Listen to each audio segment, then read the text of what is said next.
ओम नमः शिवाय। त्रिदेव ज्ञान दर्पण शिव कथा का मात्र एक स्रोत। आइए कथा प्रारंभ करते हैं। शिव गुरु के चरणों में प्रणाम करती हूँ। माता पार्वती के चरणों में प्रणाम करती हूँ। गणेश भगवान के चरणों में प्रणाम करती हूँ। गुरुजनों भाई बहनों के चरणों में प्रणाम करती हूँ। मैं एक शिव कथा बताने जा रही हूँ जो व्यापारी के माध्यम से है। ये शिव भक्त की 16 सोमवार की व्रत। एक व्यापारी था, वो 16 सोमवार का व्रत रखता था, हमेशा शिव गुरु का पूजा करता था।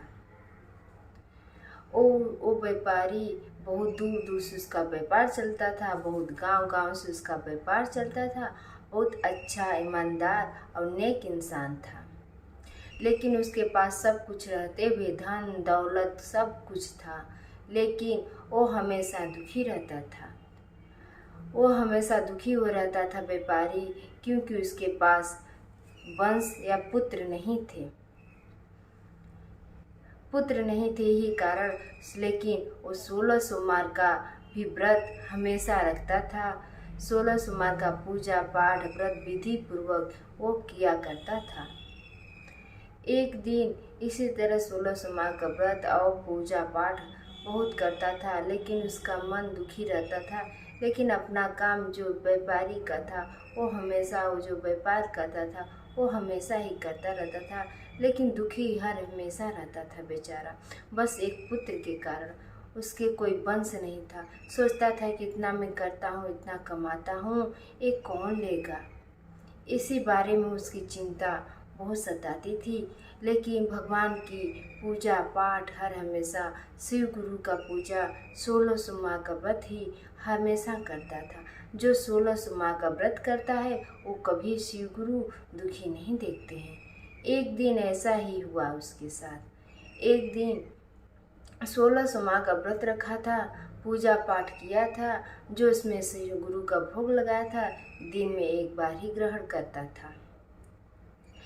एक दिन माता पार्वती जी ने बोली, हे प्राणनाथ, ये व्यापारी हमेशा दुखी रहता है, हमेशा सोचता है, 16 सोमवार का व्रत करता है, पूजा पाठ हवन आपको सब कुछ करता है, लेकिन वो दुखी का कारण है। हे प्राणनाथ, उसके पुत्र नहीं है। शिव गुरु ने बोले प्रिय अपने पार्वती से कि हे प्रिय, उसके जीवन में सब सुख होगा, लेकिन पुत्र का सुख नहीं होगा। जैसा कर्म किया है वैसा ही काटेगा। तो माता पार्वती बोली, हे प्राणनाथ, तुम तो संकट काटने वाले हो, अपने भक्तों को दुखी नहीं देखने वाले हो। हे प्राणनाथ, उसके पुत्र का वरदान दो। यही माता पार्वती अपने प्राणनाथ भोले शिव शंकर गुरु से यही विनती करती थी।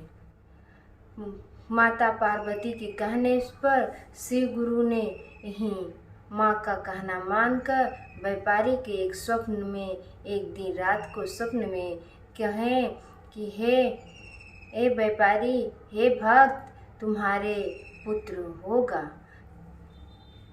वो अल्पायु होगा, 16 वर्ष की आयु में उसकी मृत्यु होगी। ये व्यापारी बिहाने उठा, वो स्वप्न उसको याद था।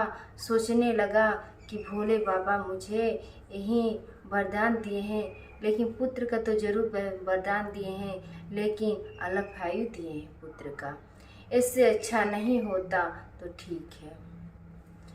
और घर में सबको इस सपना का बात बताए, लेकिन सब खुशी थे, हंसते थे। 9 महीना बीत गया। धीरे धीरे एक पुत्र का जन्म हुआ। बहुत सुंदर, बहुत सुशील, बहुत अच्छा पुत्र था। जब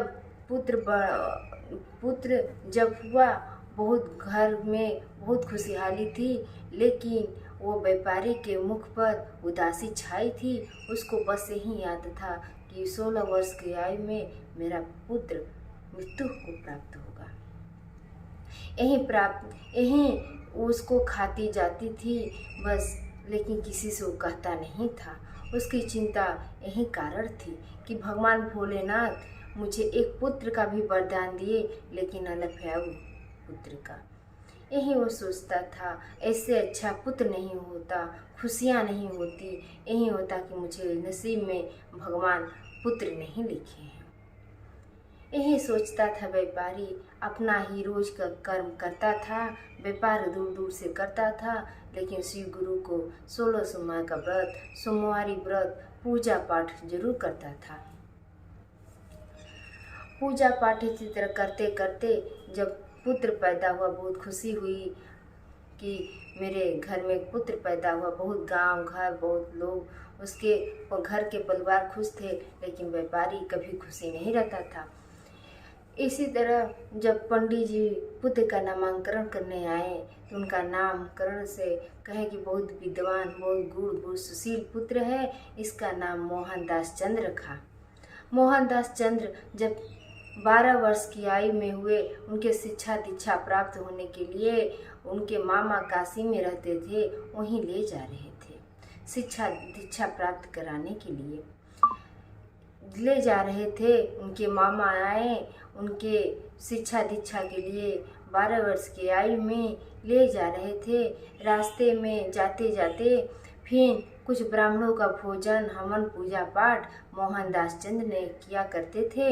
इसी तरह जाते जाते एक गांव में पहुँचे जहां एक राजा अपने लड़की की शादी करने के लिए खूब सजावट धजावट हो रही थी। उस राजा की लड़की की शादी थी। एक राजा जिस लड़की से शादी करने वाला था, उसका पुत्र कान्हा था। वो बहुत चिंता था कि मैं राजा से तो उसकी लड़की की मैं शादी करने जा रहा हूँ, लेकिन मेरा पुत्र तो कान्हा है।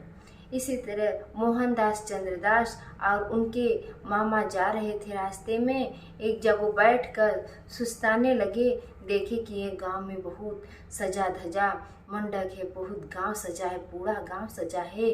ब्राह्मणों को भोज पानी सब दिया जा रहा है, गरीबों को सब कुछ किया जा रहा है। यही सोच रहे थे, यही सोचते थे।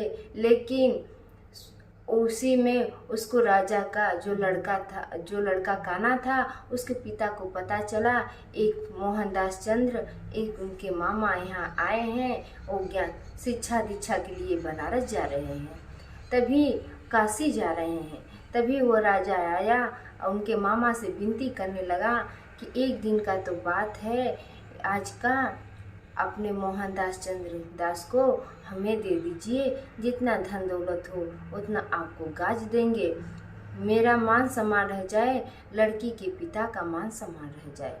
यही उसको चिंता सताती थी। मोहनदास चंद्र का मामा बहुत लालची था, हाँ भर दिया। मोहनदास चंद्र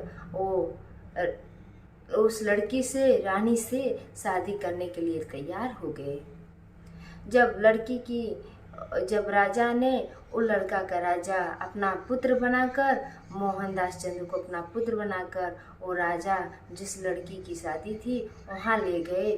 शादी हुई, लेकिन मोहनदास चंद्र शिक्षा दीक्षा के लिए जाने के लिए आतुर थे। लेकिन और वो मोहनदास चंद्र उस रानी के दुपट्टे पर लिख दिए, जिस लड़का से तुम्हारी शादी हो रही थी वो आँख का काना था। फिर मैं आया, फिर उस पर लिखे कि मैं जा रहा हूँ काशी शिक्षा दीक्षा प्राप्त करने के लिए। वहाँ से शिक्षा दीक्षा प्राप्त करने के लिए मोहनदास चंद्र उनके मामा बनारस के लिए और आरसी काशी के लिए चल दिए। जब काशी पहुँचे वो शिक्षा दीक्षा प्राप्त करने लगे। 11, 12, 16 वर्ष की आयु धीरे धीरे निचकाई। माँ पिता उनके चिंतित थे मोहनदास चंद्र की, और वो अपने एक कोठरी में बंद हो चुके थे। सोचे कि मेरे बेटा को तो मृत्यु 16 वर्ष की आयु में निश्चित हुई। जब 16 वर्ष की आयु डाक गई, तभी उसी समय अब उनके माता पिता एक कमरे में 1 हफ्ते से बंद होने लगे।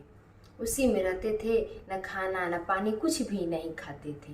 अब उनकी चिंता की भगवान श्री गुरु अलफायु की जो वरदान दिए थे, पुत्र तो प्राप्ति का वरदान दिए थे, लेकिन अलफायु की मृत्यु के होने की जो बात कही थी, उनके उसके पिता व्यापारी को बहुत चिंता था। पिता व्यापारी की चिंता ही सताती जाती थी। ना अन्न न पानी न कुछ नहीं खाते थे, उसी कोठरी में रहते थे। जब 16 वर्ष की आई, जो जब ठीक आई, एकदम पूरा हो गया, वो शिक्षा दीक्षा प्राप्त किए, फिर अपने कक्ष में सोने गए। उसी समय सोते समय मोहनदास चंद्र का प्राण निकल गया। तब उनके मामा ने आए, देखे कच्छ में मोहनदास चंद्र का पखेरु प्राण निकल गया है। खूब जोर जोर से रोने लगे, जोर जोर से रोने लगे, खूब रोने लगे। तब माता पार्वती और शिव शंकर जी भ्रमण कर रहे थे, तो बोले कि माता पार्वती बोली, हे प्राणनाथ, देखो कौन रो रहा है। तो भोले बाबा बोले कि तुम चलती हो जहाँ यही सब करती हो। कहें कि नहीं, जो पुत्र प्राप्त के लिए वो व्यापारी को वरदान दिए थे, उसकी मृत्यु निश्चित हो गई है, इसीलिए वो लोग रो रहे हैं। तब माता बोली, आपकी पूजा पाठ करते थे, 16 सोमवार का व्रत करते थे, हर सब कुछ करते थे, एक टाइम वो प्रसाद ग्रहण कर कर रहते थे। तभी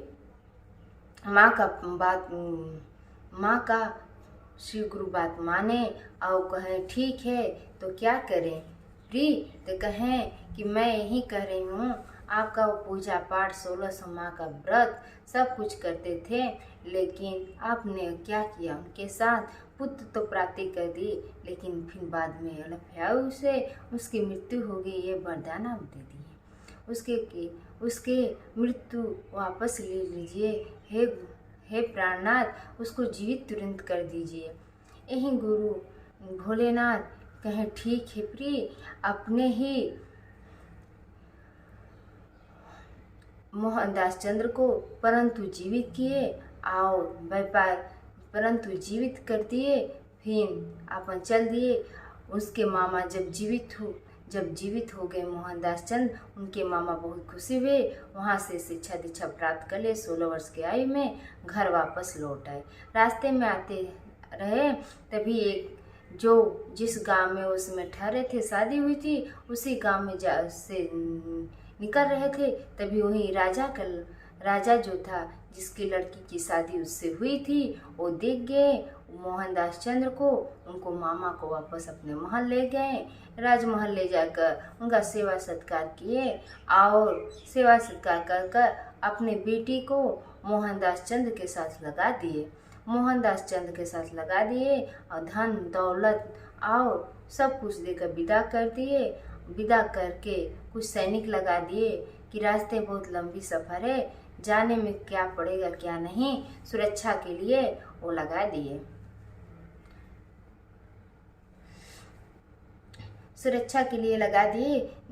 तब मोहनदास चंद्र, उनके मामा, उनकी जो बहू थी, वो भी साथ आने लगी। जाते हुए रास्ते में कुछ रास्ते दूरी गांव पड़ा, कुछ दूर में गांव रह गया, तो वो अपने ही दूत से जाकर कह दिए कि मोहनदास चंद्र आ रहे हैं। यही बात सुनकर उनके माता पिता, उनके घर के सब लोग खुशी में हो गए। आए देखकर माँ और उनके पिता मोहनदास चंद्र का बहुत खुशी हुई। उसके साथ बहू देखकर रानी को और बहुत खुशी हुए। फिर बहुत खुशी, उनके मामा सब लोग खुशी हुए थे कि मृत्यु टल गई। हे भगवान, आपसे बढ़कर कोई संसार में नहीं है, शिव गुरु से बढ़कर कोई नहीं है, देवों को देव महादेव हैं, सबका संकट हरने वाले हैं। विश्वास करो, सब कुछ संकट टल जाता है महादेव की कृपा से। तब उनके माता पिता बहुत खुशी हुए। 16 सोमवार का व्रत करते थे। तभी स्वप्न में शिव गुरु दिखाए, कहें कि हे व्यापारी, तुम्हारे पुत्र कैसे जीवित हुआ?